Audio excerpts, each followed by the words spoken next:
You know, my thing with cannabis and medical patients is that, you know, patients absolutely have a right to grow cannabis. And I can get into why they have a right, exactly the legal means that they go about obtaining those rights and defending those rights. But I mean, the thing is about medical patients and why it's so important that they be allowed and are able to grow for themselves is because, first of all, nobody's going to protect you better than you but you. Nobody's going to look out for your best interests better than you but you. If you think some corporate 502 farm is going to go out there and protect your interests and protect your safety and protect your health, you're sadly mistaken because they've already proven they won't. They won't, and they don't care. The bottom line, the dollar amount is what they care about. You care about, as a patient, you care about your health, right? Well, they don't care about your health. They care about their bottom line and the dollar. And they're willing to sell you patatas. They're willing to cover it up with all kinds of nasty chemicals. They're willing to, I mean, we even give these folks, they're new. They don't know how to grow. They don't know what they're doing. They're out there farming for us under the guides of safety and use safety as a guideline to take us out of our safe environment. But they're spraying with pesticides that are even okay. We give them pesticides that are okay, and they still don't know how to use them correctly. You know, like with, say, pyrethrin. They can't stop using pyrethrin right up to the end of the harvest, and they'll use synthetic pyrethrin with preservatives that last 60 and 90 days instead of organic pyrethrin, which will deplete in 24 to 48 hours in the sunlight, 5 to 7 days in your grow room. You know what I mean? And those things, the thing about cannabis is these guys just don't know. They don't have the knowledge to protect you. They're claiming the knowledge to protect you, but they don't have it. They don't realize that things stick. Like those molecules, yeah, they break down in 24, 48 hours out in the sunlight, but add a preservative and then spray it on into the middle of lipid fats and waxes and oils. Well, those compounds preserve under water and with water. When they're moist, they'll preserve. That's what happens with these compounds. When they dry out, they die. Sunlight kills them. It turns it into basic carbon. But when you stick it to some lipid fats and you stick it to some oils, now it gets caught down in those oils. Now it's preserved inside the plant, and it can last 90 days on your cannabis. You know what I mean? So these people don't know what they're doing, for one. So it's not up to them to tell us that they're going to come and protect our safety, because who protects our safety? We protect our safety. Who has the right to protect our safety? We do. Who do we mandate to protect our safety? We mandated the government to protect our safety. What's the government's job? The government's job is to protect the rights of men. It's to protect our rights. That's their only job. They don't have any other job. Protecting corporations and protecting profits and protecting bottom lines and protecting even the economy. That's not the government's job. They were never mandated with that. It's just not in their job. So who is better to protect us than us? No one. No one is better to protect us than us. So medical patients, now they don't only have the right, but it's our obligation to protect ourselves. And the thing is we can grow better cannabis for ourselves more responsibly than these guys can provide for us. And we were able to do that for a massive number of years. Medical patients made the outlines for what safety and what guidelines and what standards were for pesticide use and for growing cannabis just in general, whether it's pesticides or nutrients or any of that stuff. We are the ones who made the guidelines. These guys are just copycatting our guidelines. It's like read and repeat. They read, then they repeat what we said. Then they used what the things that we outlined as safe as a guidelines to tell us that we are no longer able to produce safely for ourselves. But that's just absolutely not the truth. The truth is they did this for economic purposes and economic reasons. It was said over and over again in testimony in Congress that they had to have medical out of the marketplace. They had to have the people who knew what they were doing out of the marketplace, so these new folks could step in and do something better for us and more safe for us. But it just wasn't true. It's just false. Period. It's false.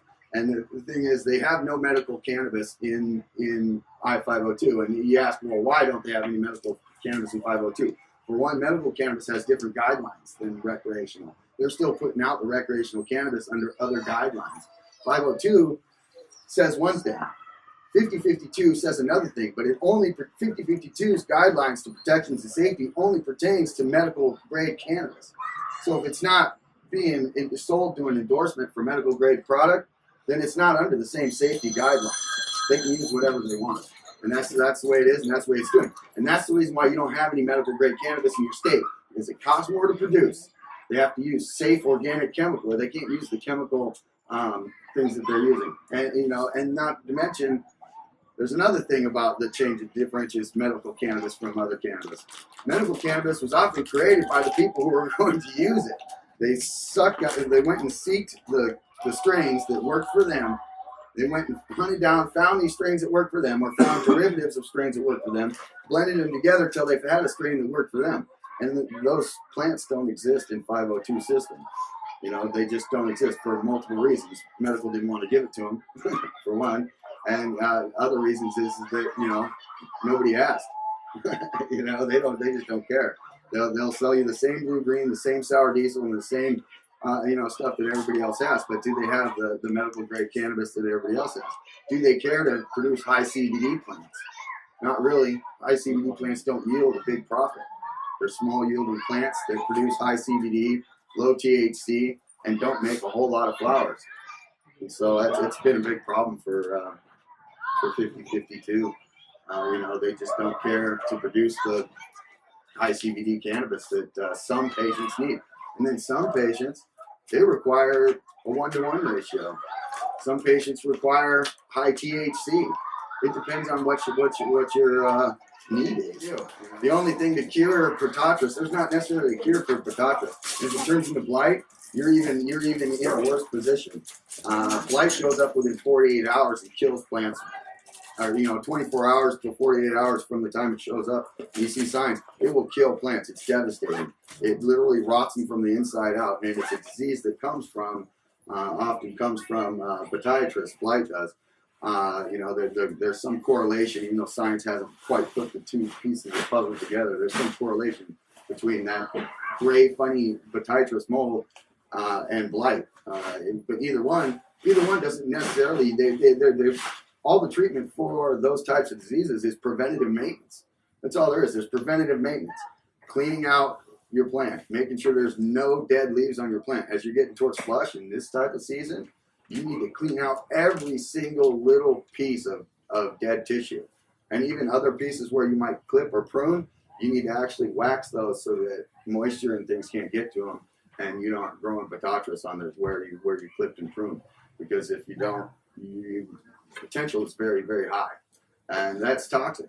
That stuff is toxic. The only way to kill it is to burn the room, and that's detrimental. That patients have enough plants that they can kill a few and still have enough to make their medication. Yeah. I was just going to say, I know that the state has been nervous because the medical cannabis community cares so much about how their medicine is treated because they're taking it as medicine. Yeah. People who are ingesting and consuming this have compromised immune systems in different ways. So they have to be very delicate of how they facilitate the plant throughout the life cycle. And the standards that the medical cannabis community has are so high, they actually surpass that of what we currently have for fruits and vegetables that we've got at the grocery store, and that makes them very, very nervous. So,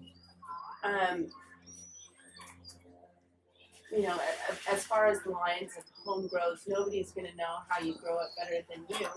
Amen.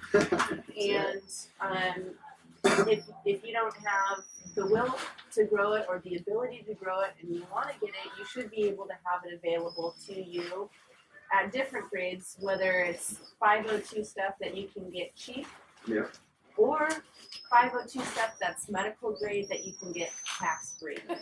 Well, that registry's got other legal problems and the other legal issues you can get into later. But I mean, I came here to speak on how important it was for patients to grow.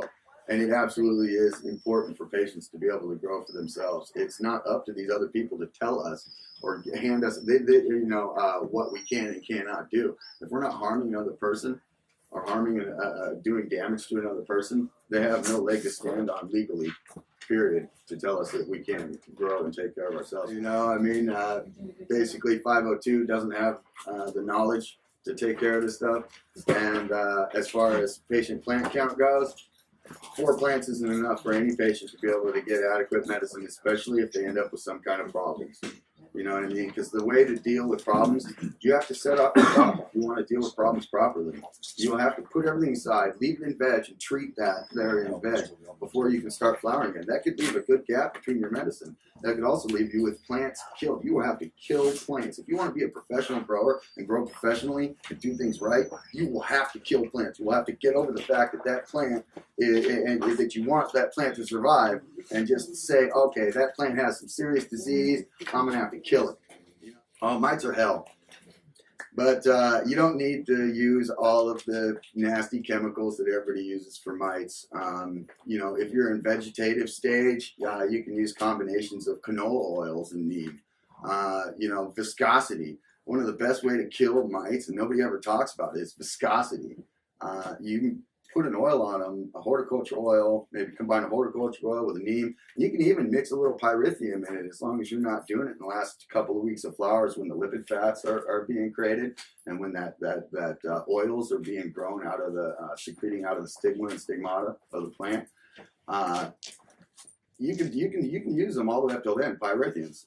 You know what I mean? You can use organic versions of pyrethroms.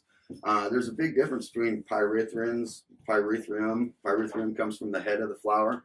Pyrethroms come from the base of the flower, and combined, you know, they also have synthetics called pyrethroids, and those start to become a little bit more dangerous. They last a whole lot longer. They don't break down as easy, and then they, you know, you add on top of that you know, piprovitoxyl technical and preservative, and that stuff can last 90 days on your flowers. So, but there is alternatives. There's organic pyrethroms. You know what I mean? Organic pyrethroms, they will break down in 3-4 days. They will break down literally in and underneath the lipid fat. They won't stay a solid molecule. They don't last as long as water. They don't preserve in water near as long. You know, and they're far more safer, but you can still misuse them. You can still spray them towards the end of your flower, and you can get that stuff bound into your lipid fats and your waxes on your plant. But one of the best ways to kill mites that nobody ever talks about, though, is viscosity. Viscosity will suffocate and choke the eggs. Viscosity will suffocate larva stage and adult stage. It will kill all 3 stages of mites. So one old thing they took off the market used to be spider mite control, and basically now you can find it in a product called SM90, and basically all it is canola oils and a few other oils. That's all it is. It's just a few other oils. I think one of them, one brand out there is sulfonated, and I don't like sulfonated things. I try to, but if you do use a sulfonated, use it more towards veg. Don't use it towards your flower.